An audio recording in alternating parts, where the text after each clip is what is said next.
भोले मैं तेरी पतंग, शंभो मैं तेरी पतंग, हवा बिच उड़ती जावांगी, बाबा डोर है तो छड़ी में कटी जावांगी। भगवान की ये पावन कथा सुनने का मौका मिला है, सौभाग्य प्राप्त हुआ है। और कथा भी मिली तो आशुतोष शिव महापुराण की कथा। शिव जी का एक नाम और बड़ा विचित्र नाम।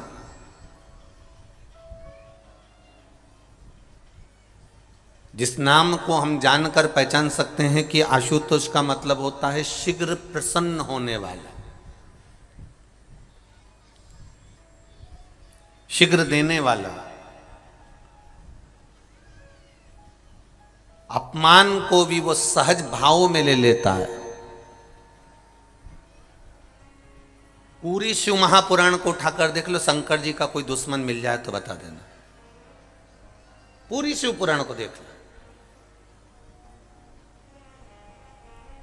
और जितनी शिव महापुराण की कथा तुमने अभी तक उठाकर सुनी हो, देखी हो, उसमें एक भी बता दो जो शंकर जी का दुश्मन। भस्मासुर शंकर जी का भक्त था, तारकासुर शिव जी का भक्त था, बाणासुर शिव जी का भक्त था, गजासुर शिव जी का भक्त था, शंखचूर्ण शिव जी का भक्त था, जलंधर शिव जी का भक्त था, रावण शिव जी का भक्त था,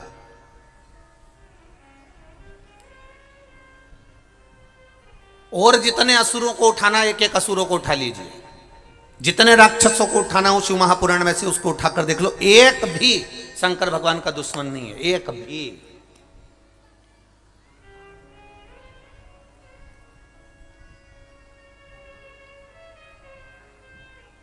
भस्मासुर,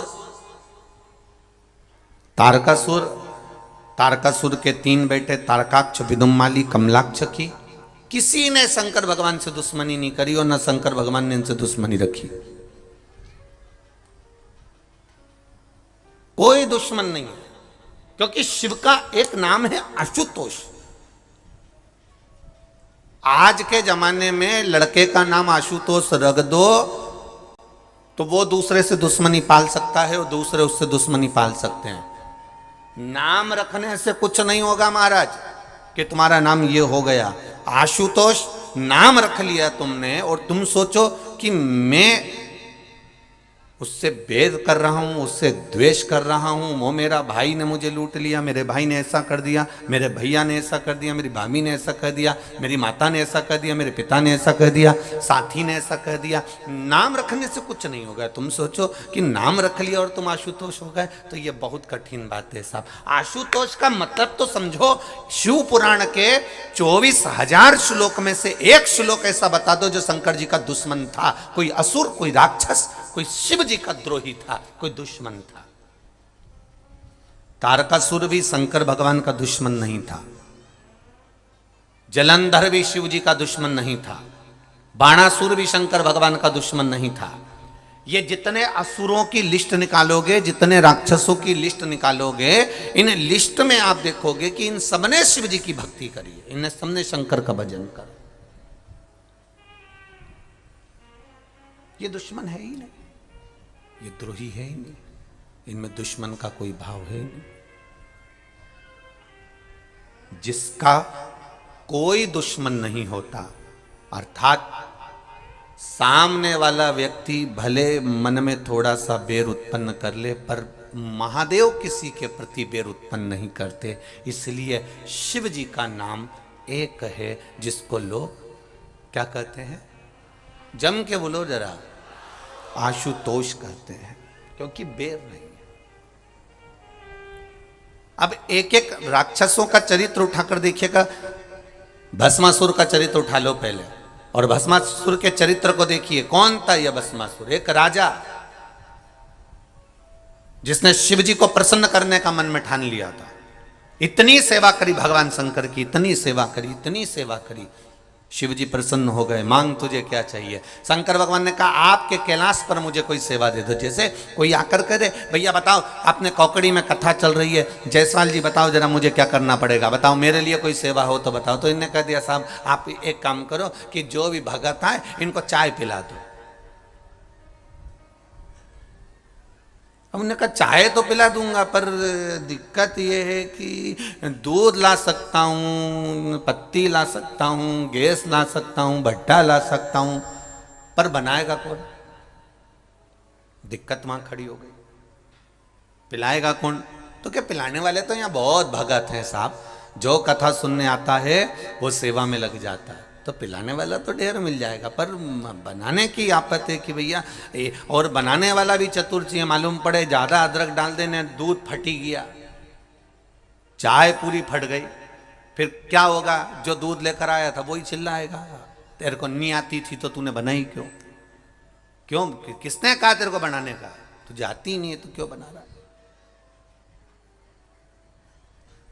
भस्मासुर ने भगवान देवादिदेव महादेव से कहा, जितने लोग इस कथा को सुन रहे हैं आस्था चैनल पर, फेसबुक, यूट्यूब पर, जितने लोग इस कौकड़ी छोटे से गांव में हजारों की संख्या में, लाखों की संख्या में जितने लोग कथा श्रवण कर रहे हैं, ये तीनों डूमों में बैठकर, तीनों पंडालों में बैठकर, उनसे निवेदन करूंगा जरा ध्यान लगाकर सुनना। आशुतोष केवल नाम नहीं है, आशुतोष का गुण भगवान शिव के भीतर समाया है। वो आशुतोष का तत्व हमारे भीतर होना चाहिए, हमारे भीतर वो आशुतोष का तत्व होना चाहिए। क्यों कहते हैं, जिस लड़का और लड़की का संबंध टूट रहा है, अदालत में केस चल रहा है, जरा सी बात के पीछे तलाक की बात हो गई, तो क्यों कहा जाता है कि आशुतोष नाम से शंकर भगवान पर जल चढ़ाना प्रारंभ करो, वो ग्रस्त जीवन वापिस जुड़ जाएगा और परिवार एक हो जाएगा और दोनों में विवाद नहीं होगा। आशुतोष नाम में इतना फल है हमारा। केवल एक आशुतोष नाम का स्मरण कर लेना, आशुतोष नाम का केवल उच्चारण कर लेना कोई साधारणता नहीं है।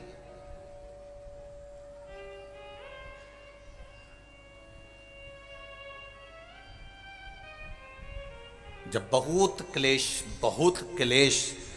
अपार क्लेश होता है, पति पत्नी में झगड़ा होकर पत्नी मायके भी चली जाती है, पति अपने घर पर रह जाता है, एक दूसरे का फोन आना बंद हो जाता है, एक दूसरे से बातचीत बंद हो जाती है, कोई पत्र व्यवहार नहीं होता, 6 महीना 8 महीना साल भर 1.5 साल हो गया, ना पति सुध ले रहा ना पत्नी सुध ले रही, तो उस जगह पर ये आशुतोष भगवान कार्य करते हैं। उस समय पर आपका एक लोटा जल शंकर भगवान को जब चढ़ाने के लिए जाते हो, और जल चढ़ाते समय जब शिव जी को आशुतोष कहकर जल समर्पित करा जाता है, जल का पात्र जब भरा जाता है, तो इस पात्र को जब इस तरह से चढ़ाते हैं तो वो आशुतोष का स्मरण कर कर किया जाता है।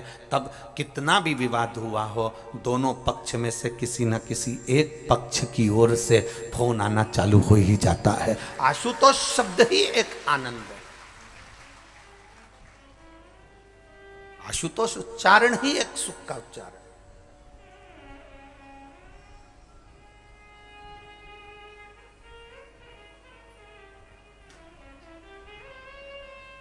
भस्मासुर ने पूछा मेरे लिए सेवा, शिव जी ने कहा क्या सेवा दूं तेरे को। पार्वती जी बोली कोई तो सेवा देना पड़ेगा, आपका भक्त है, भजन कर रहा है, पूजन कर रहा है, अब इतनी दूर से आए लोग और पूछे कौकड़ी में आने के बाद हमको सेवा बताओ, तो जो बोले ना साहब सेवा बताओ सेवा बताओ सेवा बताओ, कोई ऐसी सेवा बताओ साहब कि वो सेवा के लिए फिर सोचे कि दादा बड़े गजब फंसे रे, बड़े गजब फंसे।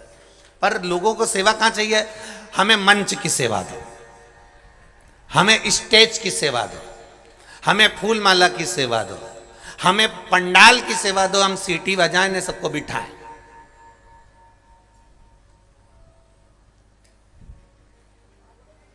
फिर अगर ये सेवा नहीं मिले तो जहां भोजन का काम हो वहां पर माइक पकड़ने की सेवा दो। ये सेवा नहीं बने तो फिर हमको जो है सबको भोजन परोसने की सेवा दो। और उससे भी बड़ी सेवा कही कि हम बर्तन यहाँ से हम लोगों से कहेंगे बर्तन उठा के वहाँ रखो, प्लेट उठा के वहाँ रखो, तो ये सेवा हमारी। अब इतनी बड़ी बड़ी सेवा लोगों ने ले ली, फिर इससे जो बड़ी सेवा है कि साहब, इससे बड़ी जो सेवा है कि साहब वो देख के आओ पूरे पंडाल में कहीं गंदगी तो नहीं है पड़ी, कहीं कचरा तो नहीं पड़ा, तो इतने में वो कह देगा बताओ, हमें बोल रहा है कचरा देखने का, हमें बोल रहा है गंदगी देखने के लिए, सारी अच्छी अच्छी सेवा इनको दे दी और वो सेवा हमको दे दी। पर देखा जाए शिव महापुराण की सबसे बड़ी सेवा है कि जहां कथा सुनने बैठे हो वहां कोई गंदगी तो नहीं है, वो भी हमें ही देखना। स्वच्छता का ध्यान रखना भी हमारा फर्ज है, स्वच्छता का ध्यान रखना हमारा फर्ज। तब भस्मासुर ने कहा मुझे सेवा बताओ। पार्वती जी बोली बताओ इनको सेवा बताइए, आप सेवा दीजिए इनको, दो इनको सेवा। तब भोलेनाथ जी ने एक सेवा दे दी कि मैं रोज भस्म लगाता हूं, तू मुझे मुर्दे की भस्म लाकर दे दिया करना, बस इतनी सेवा तू मेरी कर। अब भस्मासुर ने कहा प्रभु वाह क्या सेवा दी है, बहुत बढ़िया सेवा है, अब बताओ कहीं का होता तो कह देता बताओ मुर्दे की भस्म लेने भेज रहा है मेरे को, पर भगवान ने कहा नहीं तू मुर्दे की भस्म ढूंढ के ला। अब ये रोज जाता मुर्दे की भस्म लेकर आ जाता, रोज जाता शमशान से मुर्दे की भस्म लेकर आ जाता, रोज जाता मुर्दे की भस्म लेकर आ जाता। साल निकल गए, अब कोई जरूरी है कि रोज कोई मरेगा?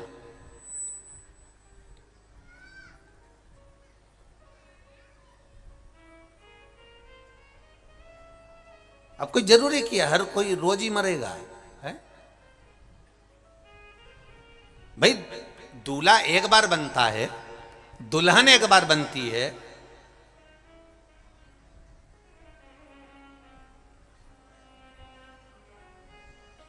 तो कोई जरूरी है कि हर बार दूल्हा दुल्हन बने वो?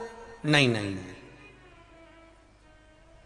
अब कोई मरा ही नहीं। भस्मासुर ने अपनी पत्नी से कहा आज सवेरे से घूम रहा हूं पर कोई मुर्दे की भस्म ही नहीं बन रही, मिल ही नहीं रही। पत्नी ने कहा सब दूर देखिए आए, आओ हर जगह पर गए थे, सब जगह हो जाए हाँ, पर मुर्दे की भस्म ही नहीं मिली। पत्नी बोली मुझे लग रहा है लोगों ने मरना बंद कर दिया है, मुझे ऐसा महसूस हो रहा है।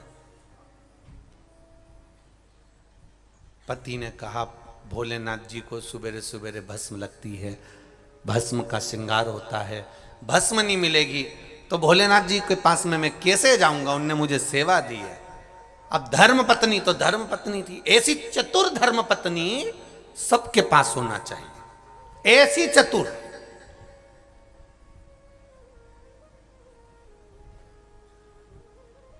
लोगों को लगता जरूर है कि गणेश जी के पास में रिद्धि सिद्धि है, नारायण जी के पास में लक्ष्मी है, भगवान ब्रह्मा जी के पास में ब्रह्माणी है, ब्रह्मा जी के पास में ब्रह्माणी है, भगवान विष्णु के पास में लक्ष्मी है, गणेश जी के पास में जम के बोलो रिद्धि सिद्धि है, और हमारे पास में जिद्दी है। तो लोगों को लगता जरूर है कि भाई ये कहीं ना कहीं गड़बड़ तो हुआ। अब उनके पास में भले रिद्धि सिद्धि हो पर अपने पास तो इतनी जिद्दी कि 2-3 बार तो उसके पिताजी को भी बोल दिया तुम्हारी छोरी बड़ी जिद्दी है, एक बार अड़ जाती है ना तो सुनती नहीं है किसी की भी।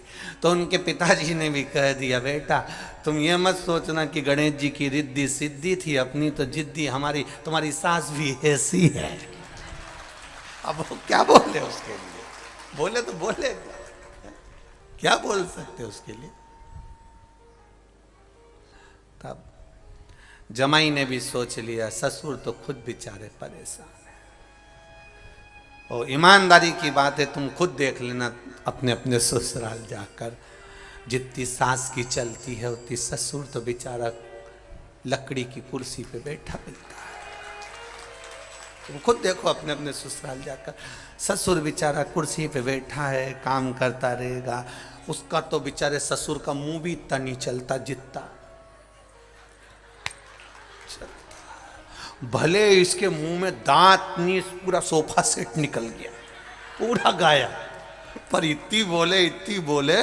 और कभी कभी जब खाने बैठे तब फ्रिज में से दांत निकाल के फिट करके फिर बैठी। अब जमाई को भी लगा बिना दांत के इतनी बोल रही, अब दांत लग गया तो कितनी बोलेगी, सोचने वाली बात। तो इस अंदाजे में मत रहना भाइयों।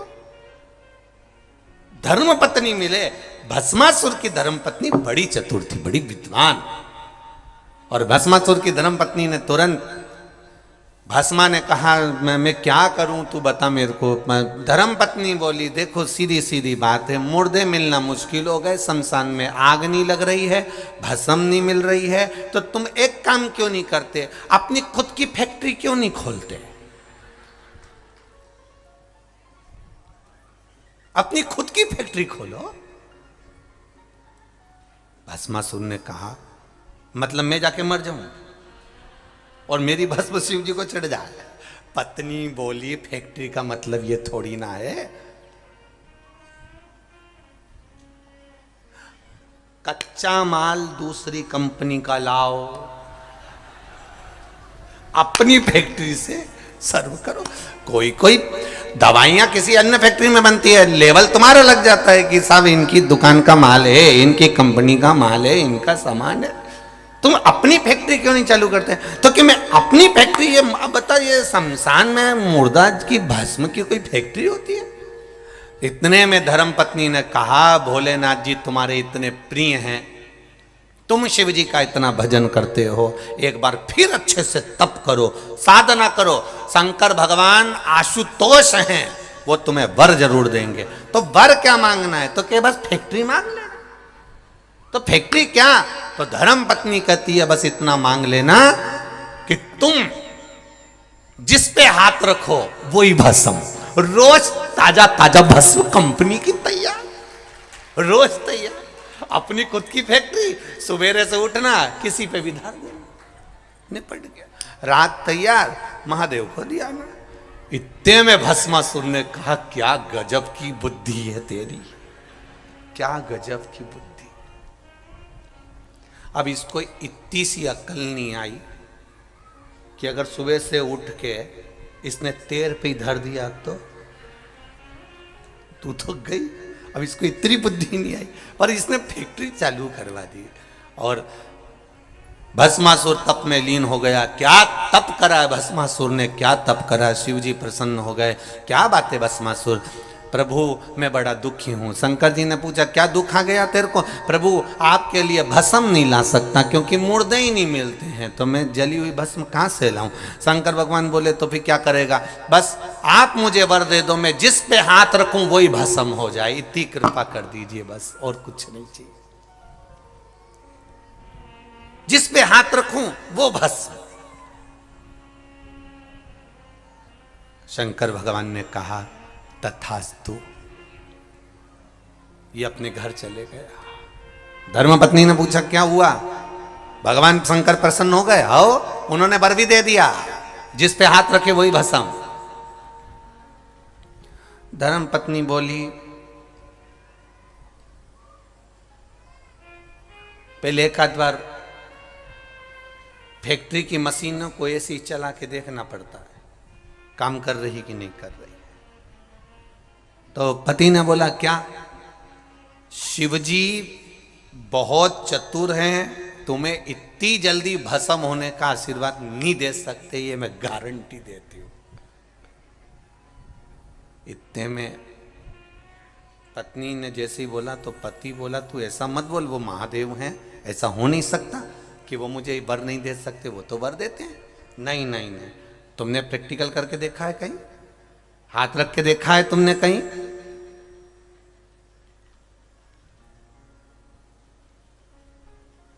पहले फैक्ट्री का मुहूर्त श्री गणेश वहीं से होना चाहिए, जिन्होंने वरदान दिया। मतलब शंकर जी के ऊपर पहले हाथ रख के देखो, अगर वो भस्म हो जाए तो समझ लो कि तुम्हारा आशीर्वाद तुम्हें अच्छा मिल गया, और नी हो तो समझ लो ने झूठा वरदान दिया। अब भस्मासुर वापिस पहुंच गया। हर हर महादेव। शंकर भगवान ने पूछा दादा कैसे आ गया? कुछ नहीं, आपके ऊपर हाथ रख के देखना है। शिव जी बोले क्यों? शंकर भगवान बोले तू मेरे ऊपर हाथ क्यों रखना चाहता? बस मुझे देखना है कि आपने जो भस्म का आशीर्वाद दिया वो सही है कि गलत है, क्योंकि सवेरे सवेरे मालूम पड़े मैं गया ब्रह्म मुहूर्त में, मैंने जाकर किसी के ऊपर हाथ रख दिया और वो भस्म ही नहीं हुआ, और मालूम पड़े तुम्हारे लिए भस्म लाना है और मिली नहीं, तो फिर मैं क्या करूंगा? इसलिए मैं तो आज ही प्रैक्टिकल करना चाहता हूँ। शंकर भगवान बोले क्या करेगा? बस आप पर हाथ रखूंगा। शिव जी ने बोले मैं अब भी नंदी को बुलाता हूं। तो भस्मासुर बोला नंदी की क्या जरूरत है? शंकर भगवान बोले तुझे जरूरत नहीं, जरूरत मुझे। तुझे जरूरत नहीं है, भस्म नंदी की जरूरत मुझे है, तो तुम नंदी से क्या करोगे? शंकर भगवान बोले रुक तो जा। और जो शंकर जी ने डमरू खड़काया, जो डमरू बजाया, नंदी आया। शंकर भगवान बैठे नंदी पे, और नंदी पे बैठे और नंदी से बोले ऐसी जगह ले जा जहां ये भस्मासुर नहीं आए, ऐसी जगह। प्रभु कारण क्या है? शंकर जी ने कहा मैंने भस्मासुर को वर दे दिया कि जिस पे हाथ रखेगा वो भस्म हो जाएगा, वो मेरे ऊपर रखने आ रहा है। इतने में नंदी तो पहले ही भाग लिए, सबसे आगे नंदी और पीछे मेरे देव अधिदेव महादेव। शंकर जी ने कहा नंदी कहां जा रहा है? नंदी बोले प्रभु रुको, पूरे घर के लोगों को बता के आ रहा हूं कि भस्मासुर जहां मिले तो दूर हट जाना, इसके बाद तुम्हारे पास आ रहा हूं। सबको किया है। गणेश जी रिद्धि सिद्धि को लेकर चले, कार्तिकेय बाबा चले, पार्वती मैया चली देवाधिदेव महादेव के पास में। महादेव बोले पार्वती जी से तू क्यों आई मेरे पास में, कि वो उस भस्मासुर को आपने वर दे दिया। शंकर भगवान बोले वो तो मैं निपट लूंगा, तू तो अंदर जा, तू चिंता मत कर। शिव जी अब नंदी के साथ भागे। महाराज भगवान नारायण ने देख लिया कि ये महादेव भागते हुए आ रहे हैं। बैठे थे आराम से, नारायण लेटे हुए थे। लेटे लेटे शंकर जी वहां पहुंच गए। लक्ष्मी जी चरण दबा रही थी। शिव जी को घबराए हुए देखकर भगवान विष्णु ने पूछ लिया आप यहाँ आज कैसे आना हुआ मेरे देवाधिदेव महादेव? शंकर भगवान बोले मैंने वरदान दे दिया। नारायण बोले आपकी तो आदत ही है वरदान देने की, ये तो आप पे बड़ी कृपा है, आपका नाम आशुतोष है, इसलिए आप वरदान दे देते हो, शीघ्र प्रसन्न हो जाते हो। आपने वर दे दिया, बड़ी प्रसन्नता की बात है, उसमें घबराना क्या। शंकर भगवान ने बोले कि मैंने जिसको वर दिया उसको भस्म होने का वर दिया कि जिस पे हाथ रखेगा वो भस्म हो जाएगा, तो उसमें टेंशन क्या है? भगवान शंकर बोले वो इधर ही आ रहा है। भगवान नारायण लेटे थे बैठे हो गए, अभी लेटे थे अब बैठ गए। बैठे और लक्ष्मी जी ने तुरंत भगवान विष्णु से कहा मैं अंदर जा रही हूं। नारायण बोले तू क्यों अंदर जा? भरोसा नहीं उसका, वो मेरे को देख के हाथ दे देता, इसलिए मैं चली गई। भगवान विष्णु ने उस समय पर फिर सुंदर स्त्री का रूप बनाया और उस भस्मासुर के साथ में नृत्य करते हुए हाथ सिर पर रखवाया। भस्मासुर स्वयं भस्म हो गया। देखिए भस्मासुर क्या द्रोही था शिव जी का? नहीं। तारकासुर को देखना, वो शंकर भगवान का द्रोही नहीं है। तारकाक्ष, विदुमाली, कमलाक्ष के शिव जी के द्रोही नहीं है। जितने हुए ये शंकर के द्रोही नहीं हुए,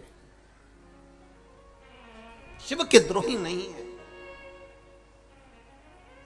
अपने हृदय की बात कहें और भाव से बाबा से प्रार्थना करें, बाबा जिस कार्य के लिए मैं पावन शिव महापुराण की कथा का लाभ ले रही हूं, आपके चरणों की भक्ति बढ़े, आपके चरणों का विश्वास बढ़े, ऐसी कृपा मेरा देवाधिदेव महादेव